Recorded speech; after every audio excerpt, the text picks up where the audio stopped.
যেদিন বিজেপি জেতে তার পরের দিনে আপনি লক্ষ্য করে থাকবেন আপনার এলাকাতে কিংবা আপনার চারিপাশে একটা বিরাট পরিবর্তন লক্ষ্য করে থাকবেন। দেখবেন অটো, টোটো,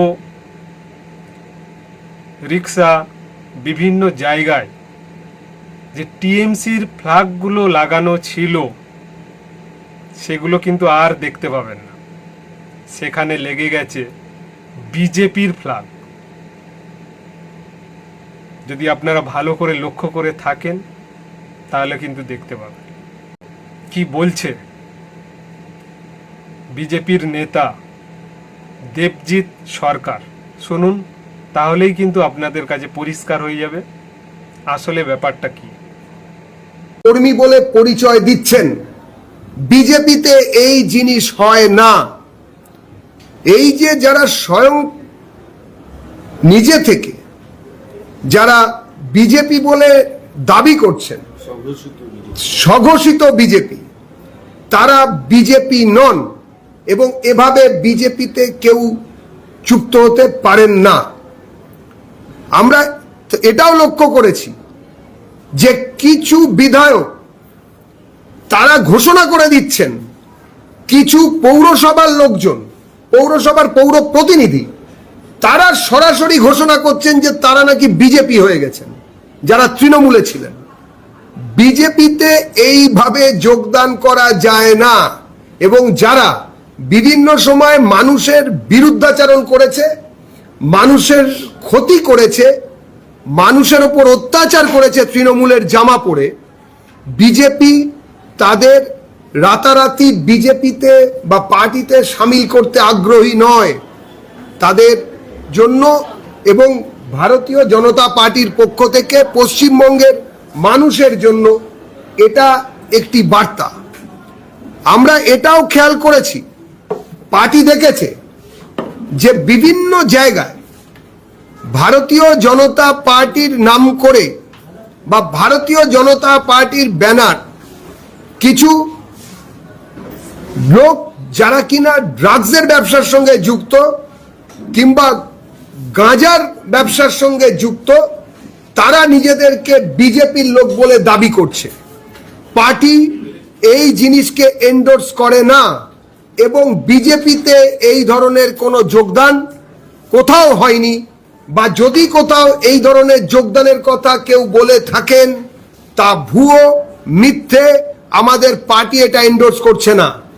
আমরা পৌরসভায় লড়ব, নিশ্চিতভাবে মানুষের কাছে গিয়ে পৌঁছবো, মানুষের কাছে ভোট চাইব এবং আমরা সেটা আমাদের নিজেদের ক্ষমতাতেই চাইব। পৌরসভাগুলো যারা লুট করেছিল এতদিন ধরে তৃণমূলের হয়ে, যারা তৃণমূলের সঙ্গে ছিলেন, যাদেরকে পৌরসভার মানুষ, পৌরজনের যে সম্পদ আছে, যে কর পৌর এলাকায় থাকা মানুষরা দিয়েছিলেন, সেগুলোকে যারা যথেচ্ছভাবে লুট করেছেন তৃণমূলী জমানায়, তারা রাতারাতি বিজেপির ঝান্ডা ধরে তৃণমূলীয় পদ্ধতিতে বিজেপি হয়ে যাবেন, এটা বিজেপি এন্ডোর্স করছে না। আমরা আমাদের নিজেদের ক্ষমতায় লড়ব পৌরসভায়। আর সবশেষে বিভিন্ন জায়গায় যারা বিভিন্ন রকম সন্ত্রাস সৃষ্টির কথা ভাবছেন, যারা আমাদের কিছু কার্যকর্তা, কর্মী, সদস্য, সমর্থকের ওপরে অত্যাচার করছেন, তাদের জন্য বার্তা দিতে চাই যে দয়া করে প্ররোচনা দেবেন না।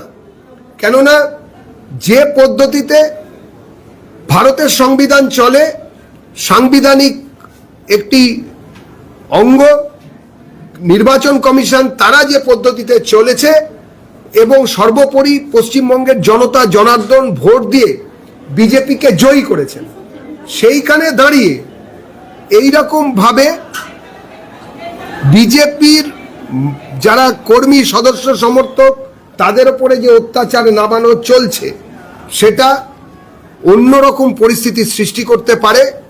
কেননা মমতা বন্দ্যোপাধ্যায় কিংবা তার উত্তরাধিকারী যে ভাষায় মানুষকে প্ররোচিত করেছেন ভোটের পরেও, গণনার আগে, সেটা গণতান্ত্রিক পদ্ধতির কোনো কথাকে মনে করায় না, বরঞ্চ তার উল্টো কথাই মনে করায়। আমরা সাধারণ মানুষকে বলবো ধৈর্য ধরুন। আমাদের বিজেপির নির্বাচনে জয় হয়েছে, বিজেপির সরকার আসতে চলেছে, কিন্তু দু একটা দিন আমাদের দরকার, যে সময় আমরা এই সমস্ত ঘটনা যেগুলো আমাদের কানে আসছে বা আপনাদের চোখে ধরা পড়ছে আমাদেরকে জানান, আমরা যথাযথ ব্যবস্থা নেব। মমতা বন্দ্যোপাধ্যায় বলছেন সেগুলো কি আপনারা কি সুবিধা দেওয়ার জন্য एक बार हिंदी में बोल दीजिए जो जिस तरीके से जगह जगह क्लैशेस की खबरें आ रही हैं। हमने ये देखे हैं बहुत जगह में भाजपा का झंडा लेकर हाथ पे पकड़कर बहुत विधायक और उसके साथ जो कॉरपोरेटर्स है उन्होंने दावा कर रहे हैं वो भाजपा बन गए। ये तृणमूलीय धारा है, उसको भारतीय जनता पार्टी एंडोर्स नहीं कर रहे हैं। और योगदान का जो प्रक्रिया है वो प्रक्रिया भिन्न।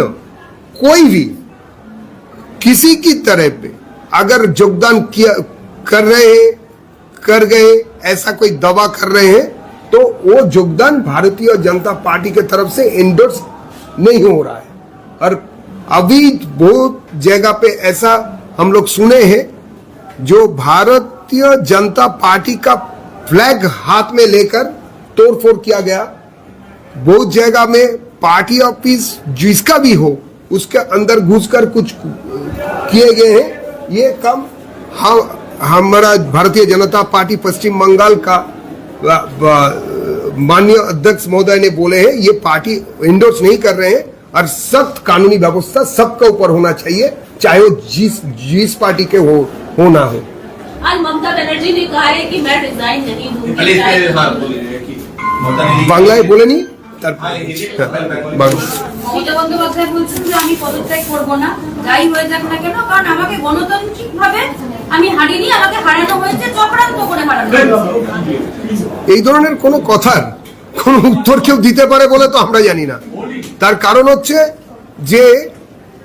যে ধরনের কথা উনি বলছেন সেটাতে উনি নিজেকে হাস্যাস্পদ করে তুলছেন। উনি কিছুদিন ধরে প্রচারের আলোয় থাকতে চাইছেন এইসব ধরনের কথা বলতে। এইসব জোকারির কোনো উত্তর ভারতীয় জনতা পার্টি বা সংবিধানে বিশ্বাস করা কোনো রাজনৈতিক দল দিতে পারে বলে আমার মনে হয় না। তার কারণ হচ্ছে কোনো ব্যক্তি তিনি যদি সুস্থ মস্তিষ্কের হন এবং তিনি যদি সাংবিধানিক সমস্ত পদ্ধতি সম্বন্ধে তিনি জানেন, তাহলে তিনি এই ধরনের কোনো কথা বলতে পারেন না। জাহাঙ্গীরকে এখনো দেখতে পাওয়া যাচ্ছে না। তিনি এত বড় বড় ডায়লগ দিয়েছিলেন, পুষ্পা বলেছিলেন নিজেকে, তার পার্টি অফিসে উল্টো দিকে দেখা যাচ্ছে যে বিজেপির ফ্ল্যাগ ঝুলছে এই মুহূর্তে, তিনি মিসিং। কি করা যাবে? মুঘল সাম্রাজ্য শেষ হয়ে গেছে অনেকদিন আগে, ওসব মোগলাই ব্যাপার অনেকদিন আগে উঠে গেছে।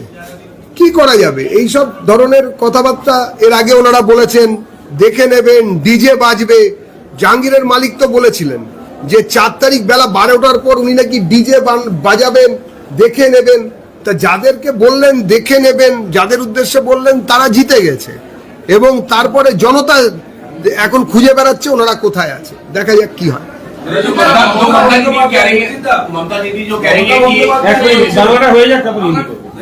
মমতা বন্দ্যোপাধ্যায় বলছেন যে বড় ষড়যন্ত্র হয়েছে, প্রধানমন্ত্রী স্বরাষ্ট্রমন্ত্রী ডাইরেক্ট যুক্ত, আমি 72-এর সন্ত্রাস দেখিনি, এবারে কমিশনের সন্ত্রাস সবকিছুকে ছাড়িয়ে দিচ্ছে।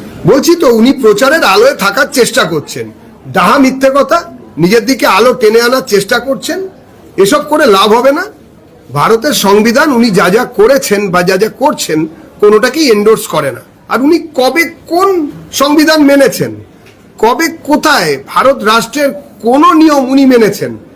উনি কিছুই মানেন না। ওনার হুকুমা উনি এসব করছেন একটা নাটকের মতন। উনি নিজেও জানেন এগুলো করা যায় না। যারা ওনার দলের সংবিধান ভালো জানেন বলে মনে করেছিলেন, এই ভাষাই ব্যবহার করেছিলেন, সংবিধান। তো সেই সব লোকেরাও যদি যা বলতে পারবে তো তাদেরকে এনে উনি শুনতে পারেন যে ভারতের সংবিধান আমরা যাকে পুজো করি সেই সংবিধানে এই ধরনের কথা নেই। ওনার কোনো বিধানে ওইসব যা উনি বলেছিলেন সেখানে আছে কিনা উনি জানেন। বিভিন্ন জায়গায় কিন্তু পার্টি অফিস দখলের খবর আসছে তৃণমূলের বা অভিযোগ আসছে, যাই কিছু সেটা হচ্ছে এগুলোকে ফিরিয়ে দেওয়ার ব্যাপারে আবার ওদেরকে সেগুলিকে আপনারা স্থানে আমরা তো নিইনি। আবারও বলছি যে বিজেপি এই ধরনের কোনো বিষয়কে এন্ডোর্স করছে না। রাজ্য সভাপতি তিনি রেজাল্ট বেরোনোর আগে, ফল ঘোষণার আগে দিন এইখানে পিসি করে বলে গেছেন যে কোনো রকম সহিংসতা বা অন্য দলের প্রতি কোনো ধরনের আঘাত, হিংসাত্মক ঘটনা বিজেপির কোনো কর্মী করবেন না। মানুষ আমাদের সেবা করার ম্যান্ডেট দিয়েছেন, আমাদের ওপরে মানুষের অনেক রকমের দাবি আছে, অনেক রকমের বিশ্বাস আছে, আস্থা আছে, সেই জন্য আমরা এসবের সঙ্গে যুক্ত নই। এরপরে যেখানে যা কিছু হচ্ছে সমস্ত কিছু তৃণমূলের লোকেরা, তারা তৃণমূলের ঝান্ডা হাতে নিয়ে এইসব কাজকর্ম না করে বিজেপির ঝান্ডা হাতে নিয়ে এগুলো করছে, যাতে দোষ বিজেপির ওপরে আসে এবং তারা যাতে একটা সহানুভূতির হাওয়া পান। পশ্চিমবঙ্গের মানুষ এটা বিশ্বাস করছে না, বিষয়টা বোঝা যাচ্ছে। এরপরেও যদি কোথাও কিছু এই ধরনের ঘটনা ঘটে থাকে, আমরা প্রশাসনকে জানিয়েছি, আইন আইনের পথে চলবে। কোনো রকম ভাবে কাউকে রেয়াত করা যেন না হয়, তিনি যে পার্টিরই হন না কেন। মমতা বলছেন যেভাবে যে কোনো পদক্ষেপ নেওয়া হবে এই বিষয়তে, যে বিষয়ে আপনি বললেন পার্টি অফিস তখন এইভাবে এই বিষয়ে দলীয় স্তরে কি কোনো পদক্ষেপ গ্রহণ করা হবে? আবারও বলছি, এখনো পর্যন্ত আমাদের এই অবস্থা আসেনি যে অন্য দলের দলীয় অফিস আমাদের দখল করে নিয়ে দল চালাতে হবে। সুতরাং আমরা যেটা করিনি, যে ঘটনার সঙ্গে আমাদের কোনো সংযুক্তি নেই, সেটাকে আমরা ছেড়ে দেবো বা ধরে রাখবো এরকম হবে কি করে? যে জিনিস আপনার সঙ্গে নেই সেই জিনিস হবে কি করে? আর কোথাও যদি কোনো বিচ্যুতি আসে, আবারও বলছি, তাহলে প্রশাসন ব্যবস্থা নেবে, পার্টি নিরপেক্ষ থাকবে এই বিষয়ে। অন্তত যে অকারণে যদি কোনো সত্যি এরকম ঘটনা ঘটে, প্রশাসন যদি তার বিরুদ্ধে কোনো ব্যবস্থা নেয়, তিনি যে দলেরই কর্মী হোক না কেন, পার্টি এটাকে এন্ডোর্স করবে না। মমতা বলছে যে আমাদের সময় কোনো রকম ভোট পরবর্তী হিংসা হয়নি। হ্যাঁ, মমতা বলছেন আমাদের সময় কোনো রকম কি বলছেন? মানে কি বলছেন? মমতা বলেছেন ভোট পরবর্তী হিংসা হয়নি? বাপরে, এর থেকে বড়, মানে এর থেকে বড় মিথ্যে, এ তো শতাব্দীর সেরা মিথ্যা কথা। ভোটের পরের দিন 2021-এর 2রা মে বিকেল থেকে পরের দিন অব্দি রিপোর্টেড খুন হয়েছিল 18টা, ধর্ষণ হয়েছিল গাদা গাদা, রিপোর্টেড লুট প্যারেড হয়েছিল 12টার ওপর। এরপরও মমতা দেবী এইসব কথা বলছেন, এখনো কোথাও কারুর ওপর একটা টোকা পড়েনি। অথচ কাল রাত্রিরেও বিভিন্ন জায়গা থেকে খবর এসেছে, যেখানে তৃণমূল জিতেছে সেখানে ভাঙচুর হয়েছে, লুটপাটের চেষ্টা হয়েছে, এমনকি খুনের ঘটনারও বিভিন্ন জায়গা থেকে আমাদের কাছে খবর এসেছে।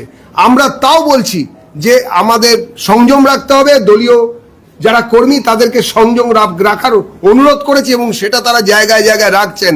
কিন্তু এরপরেও ভদ্রতা আর দুর্বলতার মধ্যে তফাৎ যদি না বোঝেন, তাহলে মানুষের উত্তর দেন। মমতা বলছেন যে আমি রাস্তায় ছিলাম, আছি, থাকবো, আমি মুক্ত পাখি, আমি এখন যেখানে খুশি যাব। এইসব কথার কোনো দাম নেই আপনাদের কাছে। বললাম না, ট্রাপিজের খেলা শেষ, সিংহকে চেয়ারের ওপর ইলেকট্রিক ছোপটি দেখিয়ে বসানো, জলহস্তির মুখের মধ্যে মুখ ঢুকিয়ে দেওয়া, বাঘের মুখে সুন্দরী নারীর মুন্ডু ঢোকানো ইত্যাদি সমস্ত সার্কাসের খেলা শেষ। শুধুমাত্র জোকারের খেলাটা বাকি ছিল, সেটা আপনাদের সামনে হচ্ছে। কিছুদিনের জন্য জনপ্রিয়তা ধরে রাখতে হবে, প্রচারে থাকতে হবে, ওসব কিছু হবে না। 7 তারিখের পরে সব শেষ। বীরভূমের মতো জায়গায় দেখা যাচ্ছে অনুব্রত মণ্ডলের ছবি ছুড়ে ফেলে দেওয়া হচ্ছে, কঙ্কালী তলায় দুধ গঙ্গা জল দিয়ে ধোয়া, এরকম বীরভূম আপনারা দেখতে পারবেন, এক্সপেক্ট করেছিলেন? বীরভূম বীরেদের ভূমি, বীর রসে পরিপূর্ণ ছিলেন অনুব্রত বাবু। তারপরেও যিনি এসেছিলেন মায়া কাজল চোখে নিয়ে মানুষকে, এখনো মাঝে মাঝে দেখা যাচ্ছে, তিনিও থাকবেন, সবাই থাকবেন, গঙ্গা জলও থাকবে।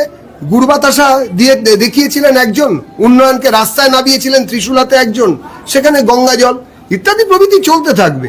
কিন্তু কেউ যেন কাউকে আঘাত না করেন, শারীরিক আঘাত থেকে যেন দূরে থাকেন, এটা আমরা কামনা করছি। আপনারা কিছু হিন্দুদের বাড়ি ভাঙা হয়েছে বলে অভিযোগ, তৃণমূলের কিছু লোকজন। বাবা, হলো কি মিডিয়ার? সরাসরি হিন্দুদের বাড়ি ভাঙা হচ্ছে বলে প্রশ্ন করছেন, এ তো মিডিয়ার নবজন্ম। এরকম প্রশ্ন তো এর আগে কোনোদিন কেউ করতেই সাহস পায়নি। তো এই জিনিস মিডিয়ার চোখ খুলেছে, তার মানে অহল্যার পাষাণে তো চেহারায় নতুন করে প্রাণ ফিরেছে। এটাই তো পরিবর্তন। তবে যারা ভাঙচুর করেছে তাদেরকেও আইন আমলে আনা হবে এবং ভাঙচুর করে সুবিধা হবে না। যেখানে যেখানে যত রকমের ভাঙচুর হচ্ছে বা যা কিছু হচ্ছে মানুষ দেখবে এবং তারপরে নতুন যে সরকার তারাও খতিয়ে দেখবে। দেবজিৎ, আপনি একজন আইনজীবী, কিন্তু মুখ্যমন্ত্রী যে বলছেন পদত্যাগ করবে না, এটা কি সংবিধান বা আইনে কি বলছে? এরকম কোনো জায়গা নেই, আছে বলে আমি জানি না। 7 তারিখ অব্দি টেনিওর, আজকে 5 তারিখ, আর 48 ঘন্টা পরে উনি এমনিই চলে যাবেন। কিন্তু তার আগে এইসব কথাবার্তা বলছেন শুধু এই জন্য যাতে কিনা কিছু সময় আপনাদের ক্যামেরায়, আপনাদের নোট বইতে, কালকের প্রিন্ট যে মিডিয়া সেখানে কোথাও না কোথাও উনি ওনার উজ্জ্বল উপস্থিতিটা রেখে যাবেন, যারা কিনা মানুষ মনে করবে যে একটা যাবার আগে শেষবারের মতন হাসিয়ে গেলেন, শেষবারের মতন একটু আনন্দ দিয়ে গেলেন। আমাদের বিদায়ী মুখ্যমন্ত্রী মমতা বন্দ্যোপাধ্যায়, তিনি 15 বছর ধরে পশ্চিমবঙ্গের সমস্ত মানুষের গণতন্ত্র হস্তগত করেছিলেন, বাজেয়াপ্ত করেছিলেন। একটু যাবার আগে হাসিয়ে দিয়ে যাচ্ছেন, আপনারা তাতেও রাগ করছেন। কেন্দ্রীয় বাহিনী বলছে, মমতা বন্দ্যোপাধ্যায় কেন্দ্রীয় বাহিনী অত্যাচার করেছে, লাগাম ছাড়া সীমাহীন অত্যাচার করেছে কেন্দ্রীয় বাহিনী এবং টর্চার করে জিতেছে। খুব হয়েছে, খুব টর্চার করেছে। টর্চার করেছে বলেই তো 2 দফায় ভোট হয়েছে, একজনেরও লাশ পড়েনি। টর্চার করেছে বলেন তো আপনারা এখানে বসে আছেন, কেউ কোনো লোক বলতে পারবেন না এই মিডিয়ার যে কারুর ক্যামেরা ভেঙেছে, কলম টেনে ছিঁড়ে নিয়েছে, কিংবা কোনো মহিলা সংবাদ মাধ্যমের কোনো কর্মীর শ্লীলতাহানির মতন ঘটনা ঘটেছে। এগুলো তো ঘটেছিল গতবারে, এবং তারপরে একটা বোমা পড়েনি, একটা গুলি চলেনি। ইতস্তত কিছু জায়গায় কিছু ঘটনা ঘটেছে এবং সেগুলো নিও নর্মাল সন্ত্রাসের এই ভূমি, এই পশ্চিমবঙ্গে সেটা একদম মাইক্রোস্কোপিক মাইনরিটির জায়গায় গেছে। এবং আপনাদের মধ্যে অনেকে শুনলাম নাকি হাউতাস করেছেন, একই কাণ্ড, এ একেবারে নিরামিষ নির্বাচন হলো, কোথাও একটু আমিষ হলো না, তো সেই হয়েছে অবস্থা। তো এই ধরনের সন্ত্রাস বা অত্যাচার যদি কেন্দ্রীয় বাহিনী করে থাকে পশ্চিমবঙ্গের গণতন্ত্রের জন্য, সেটা তো ভালোই হয়েছে। কে বলবে মমতার কথার কোনো মান্যতা নেই, কোনো গ্রহণযোগ্যতা নেই, কোনো কেউ মমতার কথাকে গ্রহণ করছেন না, সুতরাং ওনার কথার কোনো দাম নেই। दो सवाल थे। एक तो ममता बनर्जी कह रही हैं कि मैं इस्तीफा नहीं दूंगी क्योंकि मैं चुनाव हारी नहीं हूँ। दूसरा, उन्होंने ये भी आरोप लगाया कि मेरे साथ में अंदर मारपीट की गई, उस पहले वो बताइए। ये आरोप जो लगा रही है तो उस समय बोलना चाहिए था। वो खुद भी एक आईनजीवी है, वो अधिवक्ता होने के नाते उनको वो भी बोल सकती थी तब, लेकिन वो तब नहीं बोली। ये जो पोस्ट एडिट फॉर्मेशन आपका जर्गन में है, और नहीं तो ये टेलरमेंट जो कानून का भाषा में जो होता है, तो वो अभी बोलना शुरू किए हैं। और वो जो बोल रही है मैं नहीं छोड़ूंगी, मैं इस्तीफा नहीं दूंगी, ये बोलने से कुछ नहीं होता, क्योंकि संविधान का एक रूट है, एक रूट मैप होता है, उसी रूट मैप में उनको जाना पड़ेगा। वो जा चुकी, उसको ये समझदारी उनका रहना चाहिए। ये जो बता रही है सिर्फ थोड़ा बहुत वो लाइमलाइट में रहने के लिए, प्रचार में रहने के लिए, इसके आगे कुछ नहीं है। ममता बनर्जी ने ये भी कहा है कि डेमोक्रेसी की हत्या की है आप लोगों ने, इलेक्शन कमीशन के साथ मिलकर किसी भी प्रोसेस को फॉलो नहीं किया गया है। 1-2 राउंड की काउंटिंग के बाद ही आप लोगों ने ये अनाउंस कर दिया कि we are going to win, आप लोग जीत रहे हैं। तो पूरा जो प्रोसेस हुआ है वो गलत हुआ है और ये इल्जाम उन्होंने लगाए हैं। आप सुप्रीम कोर्ट है तो महामान्य सुप्रीम कोर्ट में उनको जाना चाहिए। वो खुद भी एक वकील है, तो वो जानती है कैसे पिटीशन दाखिल करना चाहिए, कैसे उसका साथ बोलना भी चाहिए, वो सब जानते हैं, तब भी बता रही है। तो जहां जाना चाहिए वहां नहीं जाकर आपके सामने बताने में क्या होगा। तो ये सिर्फ लाइमलाइट में रहने का एक तरीका है। जाना तो है ही, पश्चिम बंगाल के जनता जनार्दन ने उसको मैंडेट दे दिया जाने के लिए, और हमें मैंडेट दिए हैं, भाजपा को मैंडेट दे दिए आने वाला 5 साल यहाँ सेवा करने का मौका मिलने का। तो यही ऐसा ही है, उनको बोलने से क्या फर्क पड़ता है। अच्छा सर, जो केडर है पूरे बंगाल में, कल से जो भाजपा का बैनर उठाता है, जगह जगह तोड़ मार करता है, कार्रवाई करेगी? टीएमसी का जो कैडर है वो लोग खुद ही भाजपा का जो फ्लैग्स है वो हाथ में लेकर उसका बीच में टीएमसी वर्सेस टीएमसी जो चल रहा था, उसका एक पक्ष दूसरा पक्ष के ऊपर आरोप लगा रहा है और वही काम कर रहे हैं। भाजपा पश्चिम बंगाल किसी भी तरह का ये lateral entry from any other parties without due forms, norms and formalities as established by West Bengal BJP और BJP itself, ये इसको endorse नहीं करते हैं। कोई भी ऐसा नहीं होगा जो डायरेक्टली बिना पूछे स्वयं खुद को भाजपा का नेता या विधायक या कॉर्पोरेटर डिक्लेयर कर सकता है। Thank you. এটা কি দেখলাম জমি বাড়ি করে